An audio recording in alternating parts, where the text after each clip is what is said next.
مریض پر گزشتہ 20 منٹ سے جھکا ہوا ڈاکٹر سیدھا ہو کر مڑا۔ چند ثانیے توقف کے بعد عاشق حسین کے کندھے پر ہاتھ رکھتے ہوئے مغموم لہجے میں کہا، بزرگوں، ہم نے اپنی پوری سی کوشش کی۔ زندگی اور موت خدا کے ہاتھ میں ہے۔ کسی بھی وقت کوئی بھی معجزہ رونما ہو سکتا ہے، مگر مرض اتنا پرانا تھا اور نیم حکیموں نے مرض کو اتنا بگاڑا تھا کہ مریض کے بچنے کی اب کوئی امید نہیں ہے۔ بمشکل 13 گھنٹے جی سکے گا۔ عاشق حسین نے نیلی آنکھوں سے، جو بکثرت رونے سے لال ہوئی تھی، ڈاکٹر کی طرف دیکھتے ہوئے کہا، ڈاکٹر صاحب، کیا میرے جوان جہان بیٹے کے بچنے کا کوئی امکان نہیں ہے؟ ڈاکٹر نے تاسف کے ساتھ کہا، مجھے انتہائی افسوس کے ساتھ کہنا پڑ رہا ہے کہ شاید ہی ہم آپ کے بیٹے کو بچا سکیں۔ اچھا ڈاکٹر صاحب، پھر ہمیں اجازت دیجیے کہ ہم گھر کی راہ لیں، عاشق حسین نے ڈاکٹر کو مخاطب کرتے ہوئے کہا۔ ڈاکٹر اس تقاضے پر ششدر رہ گیا۔ حیرت سے کہا، بزرگوں، آپ کے بیٹے پر جاں کنی طاری ہے، وہ جان دینے کے کرب میں مبتلا ہے۔ یہاں ہم اس کو ایسی ادویات ٹرپ میں ڈال کر دے رہے ہیں کہ جس سے موت کا عمل کم تکلیف دہ ہوتا ہے، درد کا احساس کم ہوتا ہے اور روح قدرے کم تکلیف سے نکل جاتی ہے، اور آپ نیم مردہ بیٹے کو گھر لے جانے کی بات کر رہے ہیں۔ عاشق حسین نے افسردگی کے ساتھ کہا، ڈاکٹر صاحب، آپ موت کی تکلیف کی بات کر رہے ہیں، لیکن آپ زندگی کے درد سے واقف نہیں ہیں۔ کبھی تو غریب رہ کر زندہ رہنے کا تجربہ کر لیجئے، کبھی تو غریب مر کر دیکھ لیجئے۔ آپ کو کیا پتہ، غربت کی زندگی اور غربت کی موت کسی محشر سے کم نہیں ہوتی۔ ہمیں اسپتال سے جانے کی اجازت دیجیے، سرکار پر مزید بوجھ نہیں ڈال سکتے۔ ڈاکٹر نے غصہ ہو کر کہا، یہی تو تم لوگوں کی جاہلیت ہے۔ پہلے جوان بیٹے کو خود ساختہ ڈاکٹرز، حکیموں اور پیروں فقیروں سے علاج کرواتے ہوئے موت کے منہ میں دھکیلا۔ ایک سادہ سی عام بیماری کو اتنا پیچیدہ کر دیا کہ بیچارہ اس دنیا سے رخصت ہو رہا ہے، اور اب اسے چین سے مرنے بھی نہیں دے رہے۔ کیا یہ آپ کا فرزند ہے یا دشمن؟ عاشق حسین نے پھوٹ پھوٹ کر روتے ہوئے کہا، ڈاکٹر صاحب، اگر یہ چین سے مر گیا تو دنیا والے مجھے چین سے جینے نہیں دیں گے۔ میرے بیٹے کی دردناک موت میں میری آبرومندانہ زندگی چھپی ہوئی ہے۔ ہمارے گاؤں تک بس کا کرایہ 120 روپے ہے، اور ایمبولنس والے 6000 مانگتے ہیں۔ بس والے میت کی ٹکٹ نہیں کاٹتے اور نہ ہی مردے کو سیٹ دیتے ہیں۔ البتہ رستے میں اگر سواری مر جائے تو لاش کو اتارنے کا نہیں کہتے۔ آپ نے 13 گھنٹے مزید زندہ رہنے کا کہا ہے، اور یہ تجہیز و تکفین کے لیے مناسب وقت ہے۔ ایمبولنس کا کرایہ آخری رسومات پر خرچ کر لوں گا، اور بس میں انشاءاللہ اسے موت بھی جلد آ جائے گی۔ جان کنی کے عذاب کا دورانیہ بھی کم ہو جائے گا۔ ڈاکٹر یہ سب کچھ سن کر سن ہو گیا، بنا کچھ کہے چل پڑا۔ عاشق حسین بیٹے کو ٹکٹکی باندھے اس وقت تک دیکھتا رہا جب تک آنکھوں میں امٹتے ہوئے آنسوؤں نے اس کا چہرہ ڈھانپ نہیں دیا تھا۔ اتنے میں نرس نے آ کر عاشق حسین کو ڈسچارج سلپ تھماتے ہوئے کہا، بابا جی، آپ مریض کو لے کر جا سکتے ہیں۔ عاشق حسین بوجھل اور شکست خوردہ قدموں کے ساتھ گاؤں کی طرف چل پڑا۔ بس میں دوران سفر، جب ابھی وہ گاؤں سے کوسوں دور تھا، وہ تجہیز و تکفین کے پورے انتظامات کو ذہن میں ترتیب دے چکا تھا۔ آج جمعہ مبارک کا دن تھا۔ صبح کے 10 بج رہے تھے۔ اسے امید تھی کہ گاؤں پہنچتے پہنچتے اس کے بیٹے نے جان دے چکی ہوگی۔ گاؤں والے آنن فانن قبر کھود کر تیار کر لیں گے۔ کفن، عرق، گلاب، سخات کا صابن، مولوی صاحب کی جائے نماز اور دیگر تمام لوازمات گاؤں کے بازار میں سلام دکاندار کے پاس دستیاب ہوتے ہیں۔ اس نے انگلیوں پر موٹا موٹا حساب لگاتے ہوئے تخمینہ 4500 کا نکالا۔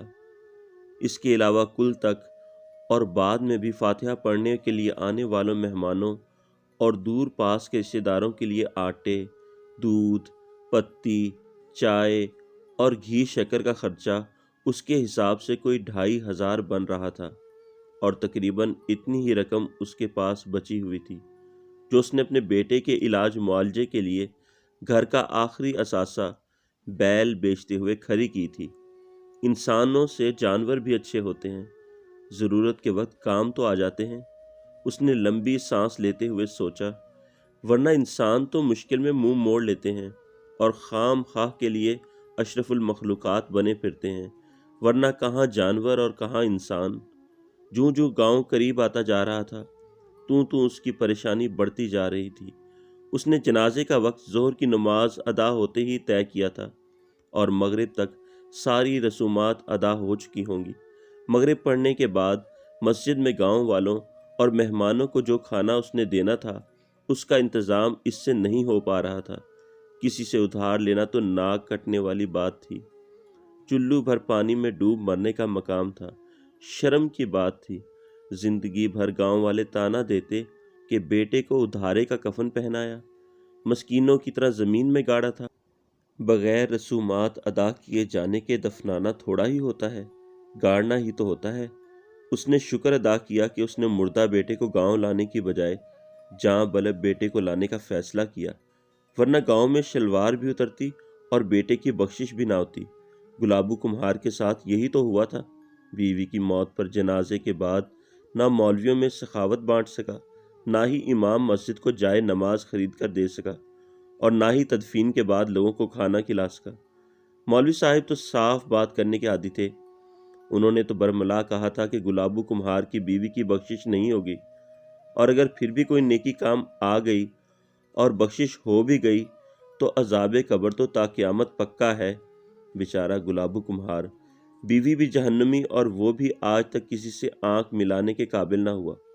عاشق حسین کو جھرجھری سی آ گئی اور ایک مرتبہ پھر اپنے آپ کو داد دی کہ بیٹے کو جاں کنی کی حالت میں اسپتال سے نکالا، ورنہ اگر یہی پیسے ایمبولنس پر خرچ ہوتے تو اس کا انجام بھی گلابو کمہار جیسا ہوتا اور بیٹا بھی عذاب قبر سہتا۔ اچانک عاشق حسین کو زبردست جھٹکا لگا۔ ڈرائیور نے اتنے زور سے بریک دبائی تھی کہ سڑک پر ٹائروں کے نشانات پڑ گئے تھے اور پہیوں کے گھسنے کی کرہ آواز بھی دور تک سنائی دی گئی تھی، مگر ڈرائیور پھر بھی ان 3 کتوں کو نہیں بچا سکا تھا جو جفتنی کتیا کا تعاقب کرتے ہوئے کتیا سمیت چلتی بس کی زد میں آ گئے تھے۔ جنس کی شدت ہمیشہ حواس چھینتی ہے، محبت اور عقل اسی لیے تو ایک دوسرے کی ضد ہے۔ آگ اور پانی ہے، چوہے بلی کا کھیل ہے۔ محبت میں جنسی ناآسودگی پاگل پن طاری کرتی ہے، دیوانہ بناتی ہے۔ محبت میں خود سپردگی تتلیوں کی گود میں سونا ہے، رنگ و نور میں نہانا ہے۔ محبتوں میں جسمانی ملاپ بارش کی معصوم ادا ہے، کلی کا چٹکنا ہے۔ بن جسمانی لمس کے محبت ذہنی مرض ہے، آسیب ہے۔ بریک لگنے کی شدت سے سواریاں ایک دوسرے پر لڑک گئی تھیں۔ بس میں یکدم سے افراتفری مچ گئی۔ سواریوں کے شور و غوغا نے آسمان سر پر اٹھا دیا۔ 3 کتے، 1 کتیا اور عاشق حسین کا بیٹا ساتھ مر گئے۔ ادھر 3 کتے اور 1 کتیا بس کے نیچے آ کر کوچ کر گئے اور ادھر عاشق حسین کے بیٹے کی روح اوپر پرواز کر گئی۔ عاشق حسین نے انا للہ و انا الیہ راجعون پڑھتے ہوئے رب کا شکریہ بھی ادا کیا کہ 3 کتوں اور 1 کتیا کے ساتھ ساتھ اس کے بیٹے کی جان بھی نکال دی۔ اس نے دل ہی دل میں اسرائیل کو بھی بڑی داد دی۔ کس چابک دستی سے لوگوں کی مشکلات آسان کر دیتا ہے۔ اگر اسرائیل نہ ہوتا تو خدا جانے لوگ کیسے جیتے۔ بیٹے اور کتوں کے مرنے کا وقت اور مقام جیسے اس کے ذہن میں نقش ہو کر رہ گیا۔ کنڈکٹر نے جلدی جلدی مرے ہوئے کتوں کو ٹانگوں سے پکڑ کر کھینچتے ہوئے سڑک کے کنارے ڈال دیا اور بس روانہ ہوئی۔ تقریباً 5 منٹ بعد بس عاشق حسین کے گاؤں کے سٹاپ پر رکی۔ سٹاپ کے قریب گھر سے چارپائی منگوا کر عاشق حسین نے گاؤں والوں کی مدد سے بیٹے کی لاش چارپائی پر رکھی اور گھر کی راہ لی۔ بس اس گاؤں کے واحد سواریوں کو اتارنے کے بعد دھواں اگلتے ہوئے اور غوں غوں کی آوازیں نکالتے ہوئے اگلی منزل کی طرف رینگنے لگی تھی۔ عاشق حسین نے گاؤں والوں اور رشتہ داروں کے حوالے تجہیز و تکفین کے انتظامات کرتے ہوئے چھوٹے بھائی کو ساری نقد رقم بھی ہاتھ میں تھما دی۔ خواتین کے بین اور گاؤں والوں کی با آواز بلند انتظامات بارے باتوں کے دوران عاشق حسین ایک بڑی بوری میں 1 عدد کلہاڑی، تیز دھار والی چھری اور کام والے میلے اور بوسیدہ کپڑے رکھ کر خاموشی کے ساتھ نکل گیا۔ تھوڑی دیر بعد وہ جائے حادثہ پر موجود تھا۔ سڑک پر ویرانی چھائی ہوئی تھی۔ وہ جلدی جلدی چاروں مرے ہوئے کتوں کو ٹانگوں سے کھینچتے ہوئے سڑک کنارے گنے کے کھیتوں میں اندر تک لے گیا۔ بجلی کسی صورت کے ساتھ اس نے چاروں کتوں کو کاٹ کر بوری میں ڈالا اور کپڑوں کے اوپر پہنے ہوئے میلے اور خون آلود ملبوس کو اتار کر ماچس کی تیلی سلگا دی۔ گھر داخل ہو کر اس نے بڑی بیٹی کو گوشت حوالے کر کے میت کا کھانا تیار کرنے کے بارے میں اچھی طرح سمجھایا اور باہر نکل کر فاتحہ کے لیے آنے والوں میں گھل مل گیا۔ تدفین بھی شان سے ہوئی۔ 4 پیٹی صابن بانٹا گیا اور آئے ہوئے تمام مولویوں میں جائے نماز، سفید ٹوپیاں اور تسبیح بھی تقسیم کی گئیں۔ مغرب کے بعد سارے گاؤں کو مسجد ہی میں چھوٹا گوشت کھلایا گیا۔ گرم گرم تندوری روٹیوں کے ساتھ سب نے پیٹ بھر کر کھایا۔ خوب واہ واہ ہوئی۔ سب نے لذت کی تعریف کی۔ عاشق حسین مطمئن تھا کہ انشاءاللہ میت کا ایسا کھانا گاؤں میں کسی کے باپ نے بھی ابھی تک نہیں دیا ہوگا اور نہ ہی آئندہ 100 سالوں میں کھلا سکے گا۔ عاشق حسین نے ایک بھرا ہوا خانچہ مولوی صاحب کے گھر بھی بھجوایا۔ خوب دعائیں ہوئیں اور مرحوم کو شہید کا درجہ بھی عطا ہوا۔ اگلی صبح فجر پڑھ کر بھری مسجد میں مولوی صاحب نے عاشق حسین کو مخاطب کیا، بھائی عاشق حسین، رات تو بڑی عجیب بات ہوئی۔ میں نے اور ملانی جی نے اکٹھے ایک ہی خواب دیکھا کہ تیرا برخوردار جنت کے باغوں میں چہل قدمی کر رہا ہے، خوش و خرم ہے۔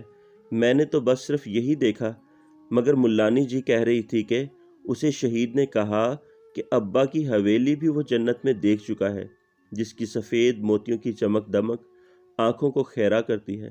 تمام جماعت اش اش کر اٹھی۔ عاشق حسین زیر لب مسکرایا۔ اسے پہلی مرتبہ نجس کتے کی پارسائی کے زور کا علم ہوا تھا۔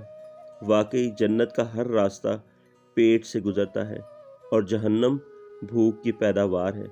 عاشق حسین نے دل ہی دل میں ان چاروں کتوں کا شکریہ ادا کیا کہ نجس ہونے کے باوجود اس کی انا اور دین کو قائم رکھا، اس کے بیٹے اور اسے جنت تک لے جانے کا سبب بنے۔